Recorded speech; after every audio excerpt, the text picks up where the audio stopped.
উল্লেখযোগ্য যারা দর্শক এসেছেন দূর দূরান্ত থেকে। ভাই খেলাটি চালু করার জন্য অনুরোধ করছি। ভাই ভাই বলটা ক্যারি অন করেন, আরো দুইটা খেলা আছে ভাই। হ্যালো,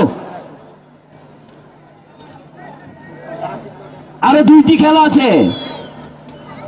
এইমাত্রই আমাদের এই ফুটবল টুর্নামেন্ট সাতরাশি ক্লাবে টুর্নামেন্টে যারা আগমন করেছেন, আমাদের সঙ্গে একত্র ঘোষণা করেছেন, সবাইকে আমি সাতরাশি ক্লাবের পক্ষ থেকে ধন্যবাদ জানাচ্ছি। এবং যারা আমাদের স্বেচ্ছাসেবক ভাইরা আছেন, আপনারা কোথায় আছেন? মাঠে আছেন? স্বেচ্ছাসেবক ভাই, হাবু ভাই, মাসুম ভাই, মাহা যারা আছেন, আপনারা মাঠে টহল দেন, হাঁটতে থাকেন, আপনারা বসবেন না। আমি অনেক স্বেচ্ছাসেবক ভাইদের দেখছি আপনারা বসে আছেন, হাঁটেন, দয়া করে আপনারা একটু হাঁটেন। সম্মানিত দর্শকবৃন্দ, এই 3 দিন ব্যাপী football tournament sir football tournament 2025 আয়োজনে সাতরাশি ক্লাব আমাদেরকে সার্বিক সহযোগিতা করছেন সাদিপুর সমাজ কল্যাণ সমিতি।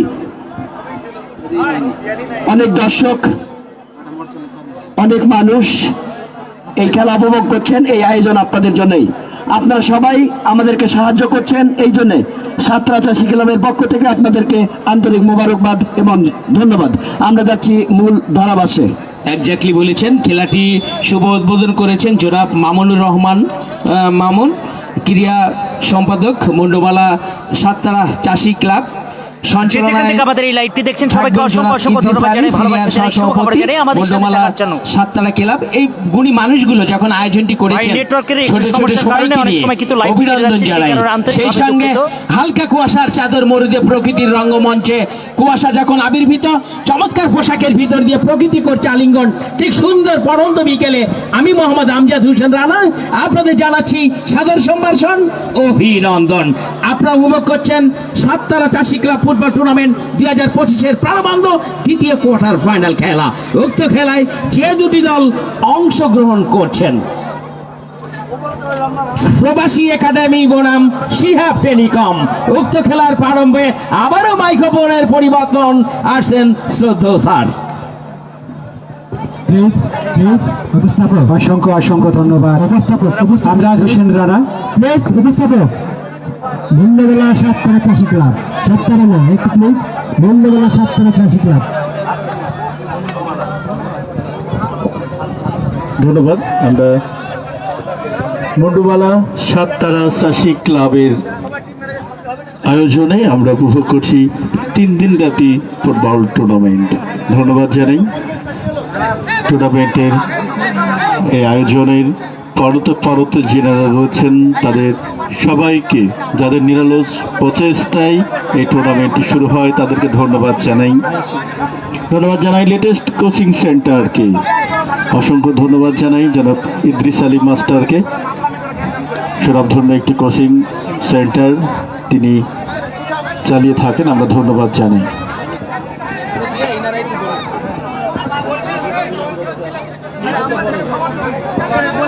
বলতে না বলতেই কিন্তু শুরু হয়ে গেল দ্বিতীয় সেমিফাইনাল। প্রবাসী একাডেমি প্রতিপক্ষ শিহাব টেলিকম। যথারীতি প্রথমবারের মতো আক্রমণে কিন্তু ওই শিহাব টেলিকম।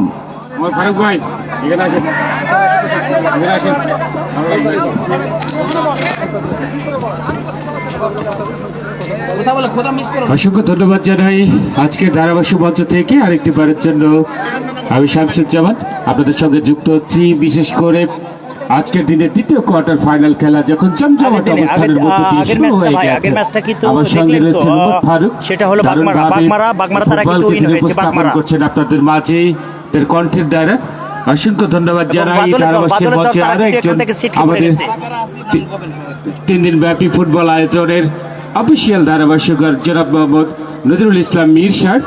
অসংখ্য ধন্যবাদ জানাই স্যারকে আমাদের মাঝে উপস্থিত হয়ে এই ফুটবলের প্রাণবন্ত ফুটবলকে তার কণ্ঠ দ্বারা আর একটু প্রাণবন্ত জীবন্ত করে তোলার যে প্রয়াস আমরা কিন্তু তার কাছ থেকে পেয়েছি। অসংখ্য ধন্যবাদ জানাই শ্রদ্ধেয় অধ্যাপক নজরুল ইসলাম মীর স্যার আপনাকে। যখন বলছিলাম এই কথা, আরেকটি বারের জন্য বাম প্রান্তে নিজেদের মধ্যে ছোট্ট করে পাশ খেলেছিলেন বল পাস হয়ে গেল, বল কিন্তু চলে যায় সাইড লাইন অতিক্রম করে মাঠের বাইরে।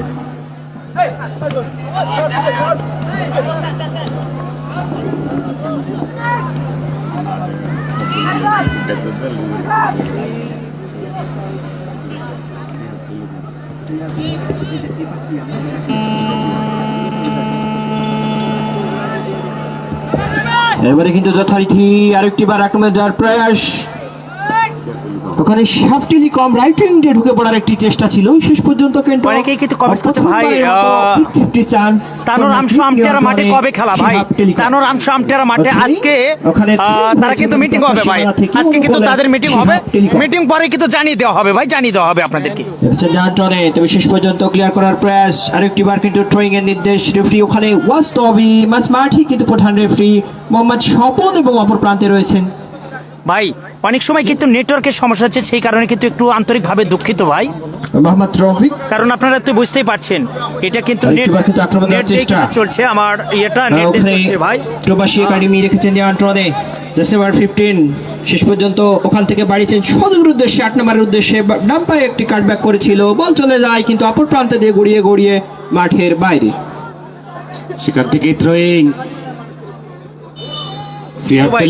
টিটু ভাই কিন্তু আমাদের সাথে যুক্ত, সে কিন্তু কমেন্টস করতে ভাই শেষ পর্যন্ত মাঝের সাথে কিন্তু একটু করে আটকে যাচ্ছে। হ্যাঁ আসলে ভাই, ওমর ফারুক এখন দেখেন তো ভাই, এখন আজকের ঠিক আছে দ্বিতীয় কি? কোয়ার্টার ফাইনাল ম্যাচে এখন যে ঠিক দুটি আছে? দল এখন পর্যন্ত মুখোমুখি হয়েছে, আজকের এই 3 দিন ব্যাপী ফুটবল আয়োজনের প্রথম দিনের দ্বিতীয় কোয়ার্টার ফাইনাল খেলাটিতে সিয়াব টেলিকম এবং প্রবাসী একাডেমি ফুটবল একাডেমি দুটি কিন্তু অত্যন্ত শক্তিশালী দল। দারুণ জায়গা থেকে সেন্টার, এবারে কিন্তু গোলরক্ষক জায়গা ছেড়ে লাফিয়ে উঠে একেবারে শূন্যে ভাসিয়ে গ্রিপ করে ফেলেছেন, সেখান থেকে খুব দ্রুত মাঝমাঠে ঠেলে দিয়েছেন নিজেদের আক্রমণে উঠে আসা, পাল্টা আক্রমণে ওঠার চেষ্টা, রক্ষণভাগ তিনি কিন্তু ছিলেন 3 নম্বর জার্সি পরিহিত খেলোয়াড় জিতু, তিনি কিন্তু ভাই, ক্লিয়ার করে এটা দিয়েছেন। খেলাটা হচ্ছে, এটা মন্ডুমালা এবারে কিন্তু কলেজ মাঠ। থ্রোয়িং নিয়ন্ত্রণে তানোর আবারও রাজশাহী। ওই শিহাব টেলিকমের অনুকূলে ফার্স্ট হাফের খেলা, বল নিয়ে যাওয়ার জন্য আহ্বান জানাচ্ছি আয়োজক কমিটির যেসব নিয়ন্ত্রণে রয়েছেন, যাদের অক্লান্ত পরিশ্রমে কিন্তু এই টুর্নামেন্ট অনুষ্ঠিত হতে যাচ্ছে, অবশ্যই কিন্তু একটি বল মাঠের বাইরে যাওয়ার সাথে সাথে আরেকটি বল মাঠের মধ্যে প্রবেশ করাবেন। যথারীতি থ্রোয়িং নিয়ন্ত্রণে ওখানে শিহাব টেলিকম রাখতে পারেননি, শেষ পর্যন্ত মিস পাস, সেখান থেকে আবারও আক্রমণে যাওয়ার চেষ্টায় সেই প্রবাসী একাডেমি রেখেছে নিয়ন্ত্রণে, ডান পায়ে কাটব্যাক করেছিল শিহাব টেলিকম, তবে সেখানে কোনো সতীর্থ খেলা না থাকায় গোলকিপার রাফি তিনি কিন্তু হ্যাঁ, আগের ম্যাচে বাদল তারা কিন্তু হেরে গেছে, বাদল আসলে তারা কিন্তু কারণ হেরে গেছে জায়গায় ভাই। বলটি রেখেছিলেন ওমর ফারুক, সেখান থেকে আক্রমণ ভাগের খেলোয়াড়টি আরেকটু যদি জায়গা দ্রুত সেখানে গিয়ে বলের দখলটা নিতে পারতেন, তাহলে হয়তো একটা বিপদ ঘটে যেত। যথার্থ বলেছেন শামসুজ্জামান ভাই, অবশ্যই কিন্তু এই ধরনের ছোট ছোট সুযোগ, একটি দুইটি সুযোগকেই কিন্তু গোলে কনভার্ট করতে হবে, তাহলেই কিন্তু যে কোনো মুহূর্তে স্কোর লাইনের পরিবর্তন এসে যেতে হবে। আরেকটি বার হুইসেল, মাসমার্টের রেফারি স্বপনের ওখানে ফ্রি কিক নিয়ন্ত্রণে শিহাব জার্সি পরিহিত খেলোয়াড় প্রবাসী একাডেমি, দারুণ জায়গায় শট, ও মাই গড, একেবারে যা দারুণ ভাবে তিনি গোল ভূমিকে যে শটটি নিয়েছিলেন সেটি কিন্তু 10 বারের সামান্য বাইরে দিয়ে চলে যায়। কমেন্টস করছে ভাই, আমি যথার্থ সবার বলেছেন উত্তর দিতে পারছি শামসুজ্জামান না ভাই, হ্যাঁ। অবশ্যই আরেকটি তারপর চেষ্টা করছি ভাই, চেষ্টা করছি, সুযোগ হ্যাঁ। হয়ে গেল অনুকূলে আমাদের সাথে সাইমন সেই শেখ প্রবাসী তার একাডেমি, সাথে অবশ্যই কিন্তু এই মালয়েশিয়া থেকে ধরনের আমাদের সাথে সুযোগ যুক্ত হয়েছেন, ধন্যবাদ এই ভাই। ম্যাচে বারবার আসবে না, অবশ্যই এরকম ছোট ছোট অপরচুনিটি কিন্তু গোলে কনভার্ট করতে হবে। আরেকটি বার quick response, counter Nazrul Islam Mir sir কিন্তু কবির ভাষায় বলেছিলেন, ঠাই নাই ছোট সেই তরি, আমার এই সোনার ধানে গিয়াছে যে ভরি। ফাইনাল ম্যাচে কিন্তু আরো দর্শক হবে শামসুজ্জামান ভাই। নিঃসন্দেহে সালাম ধন্য একটি মাঠ, আমাদের ঐতিহ্যবাহী মন্ডুমালা ফজর আলী ডিগ্রি কলেজ মাঠ। এই মাঠে যখন টুর্নামেন্ট হয়েছে, যখনই কোনো মাঠে ফুটবল খেলা হয়, সকল কাজকর্ম ফেলে ভাই, রেখে অনেকটাই কিন্তু নেট দর্শক প্রবলেম কিন্তু হচ্ছে মাঠে ভাই, অনেকটাই উপস্থিত কিন্তু হয়। নেট প্রবলেম হচ্ছে, ঠিক আছে? র্যাঙ্কিং আমার জানা আমাদের যত সম্ভব 183তম, কিন্তু এই মুহূর্তে কিন্তু কিছুটা অ্যাডভান্টেজ নিয়ে শামসুজ্জামান ভাই বাংলাদেশ প্রমিলা খেলোয়াড়রা 2020-তে কিন্তু নেপালকে কিন্তু 4-0 গোলে উড়িয়ে দিয়ে কিন্তু শিরোপা অর্জন করেছিল সেই বাংলার বাহিনীরা। সেখানে কিন্তু সাগরিকা 3 ম্যাচ নিষিদ্ধ থাকার পরে কিন্তু ফাইনাল ম্যাচে এসে কিন্তু প্রথমার্ধে 3টি গোল এবং পরবর্তী 1টি গোল, মোট 4টি গোল দিয়ে কিন্তু নেপালকে উড়িয়ে দিয়ে শিরোপা অর্জন করতে সক্ষম হয়েছিল। নিঃসন্দেহে থেকে তারা হেরে গেছে, হ্যাঁ। আরেকটি আক্রমণ রুচি করার চেষ্টা, সেই শেহাব টেলিকম রাইট উইং দিয়ে ঠেলে দিয়েছিল, সেখানে গোলকিপার বাপরে বাপ। অতন্ত্র প্রহরী রাফি তিনি কিন্তু প্রস্তুত ছিলেন, তিনি হ্যাঁ ভাই, কিন্তু নেট খারাপ নিজেকে সার্কেল পয়েন্ট এরিয়া পেরিয়ে প্রতিপক্ষের সীমানায় সিয়াব টেলিকম পাল্টা আক্রমণে উঠে আসার চেষ্টা, ধন্যবাদ আশিপুরিত খেলোয়াড় ডান পাশে খেলার যে একটা প্রচেষ্টা সেটা কিন্তু ব্যর্থ করে দিলেন রক্ষণভাগ। কাউন্টার অ্যাটাকে আসার চেষ্টা প্রবাসী ফুটবল একাডেমি, দারুণ ভাবে পাস বাড়িয়েছেন বাম প্রান্ত থেকে, এবারে কিন্তু কিছুটা অ্যায় হয়ে যায়, তিনি নাগাল পেলেন না, বল চলে যায়। এর মাধ্যমে তাদের সুযোগকে সাজাচ্ছেন, কিন্তু শেষ পর্যন্ত কাজের কাজটি কিছুই করতে পারেননি, গোল নামের সেই সুদার হরিণটি অর্জন করতে সক্ষম হয়নি। এই মুহূর্তে কিন্তু লাইভ টেলিকাস্ট করছেন বাগমারা টিভি, অবশ্যই কিন্তু ঘরে বাইরে দেশে বিদেশে সব জায়গায় থেকে কিন্তু আপনার ফেসবুক পেজে কিন্তু সরাসরি কিন্তু সার্চ দিতে পারেন সেই বাগমারা টিভি। সুযোগ্য কর্ণধার জনাব মোহাম্মদ আফজাল হোসেন সবুজ বিভিন্ন মাঠে উপস্থিত হন, তারই ধারাবাহিকতায় কিন্তু আজকের এই মাঠে উপস্থিত হয়েছেন। অবশ্যই কিন্তু আপনার ফেসবুক পেজে যে বাংলায় লিখে সার্চ দিবেন বাগমারা টিভি, সেই সাথে আরেকজন লাইভ টেলিকাস্ট করছে পাশা টিভি, পাশা ভাই, অবশ্যই কিন্তু